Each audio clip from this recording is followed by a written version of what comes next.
Jadi sehubungan dengan masalah MTQ, mungkin saya tidak secara di lapangan, saudara bisa lihat sendiri dan kita optimis bahwa ini selesai dan clear. Clear dalam beberapa hari ini kita sudah siap. Tentunya dalam hal ini kita mohon dukungan, terutama sekali masyarakat Desa Kotornak yang langsung sebagai tempat pelaksanaan. Dalam hal ini tentu harus ada dukungannya.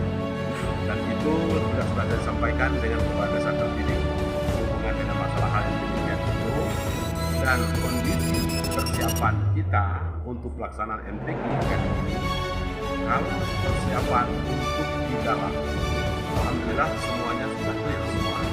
Jadi termasuk koordinasi kita, kerjasama kita dengan panitia provinsi semuanya sudah clear semua. Tidak ada persoalan lagi, hanya tinggal lagi kita menunggu penyelesaian lokasi tempat pelaksanaan ini. Karena demikian, memang terkesan bahwa agak lambat, padahal tidak demikian adanya. Karena khusus untuk pelaksanaan MTQ tahun 2022 kali ini di Semeru, kita tidak bisa dan tidak punya tempat pelaksanaan yang harus kita bangun secara permanen. Anda tahu sendiri bagaimana kesulitan kita masalah tanah yang ada di kota Semeru. Jadi untuk itu kita hanya bisa melaksanakan kegiatan MTQ ini dalam nuansa bahwa kita hanya memakai sesaat. Jadi ini kan bisa bongkar pasang, jadi tidak permanen. Jadi untuk itu kami optimis semuanya sudah akan bisa disiapkan dalam 2 hari ini. Dan itu sudah kita tetapkan. H-5 semuanya harus sudah selesai. Kenapa? Karena ada di situ ada pelaksanaan gladi resik, ya kan? Para petugas dalam acara pembukaan dan jadi insya Allah mudah-mudahan semuanya sudah clear, persiapan penataan yang lainnya. Ada himbauan untuk Kota Sungai Penuh dalam pelaksanaan? Kita dalam hal ini sebagai pimpinan daerah Wali Kota Sungai Penuh, saya menghimbau kepada semua tokoh masyarakat, kaum adat, alim ulama, cerdik pandai, dan masyarakat pemuda yang ada di Kota Sungai Penuh. Mari kita sama-sama kita menggembirakan syiar agama Islam yang tempatnya di Kota Sungai Penuh. Saya atas nama pimpinan daerah sengaja menyanggupi pelaksanaan MTQ ke-51 tingkat Provinsi Jambi itu diadakan di Sungai Penuh. Karena memang kita selama ini tidak pernah melaksanakan itu. Jadi sanggup tak sanggup, kita harus sanggup. Bagi saya begini, kalau kita tidak pernah mencoba, kita tidak akan pernah tahu, ya, kita tidak akan pernah tahu di mana kelemahan kita. Jadi dengan adanya kita mencoba seperti ini, untuk ke depan ini kita sudah bisa koreksi.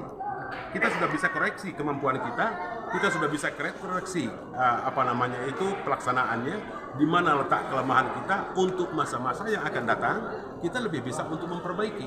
Jadi kita tidak takut lagi melaksanakan itu yang pertama. Yang kedua, makanya saya mendorong pelaksanaan MTQ itu harus berada di Kota Sungai Penuh, karena sesuai dengan visi misi kita, yaitu meningkatkan sumber daya manusia yang berkarakter di Kota Sungai Penuh. Nah, karakter itu hanya bisa ditempa melalui agama. Jadi untuk itu nantinya kami menghimbau kepada semua lapisan masyarakat, mari kita sama-sama melihat, mari kita sama-sama menggembirakan pelaksanaan MTQ yang ada di Sungai Penuh.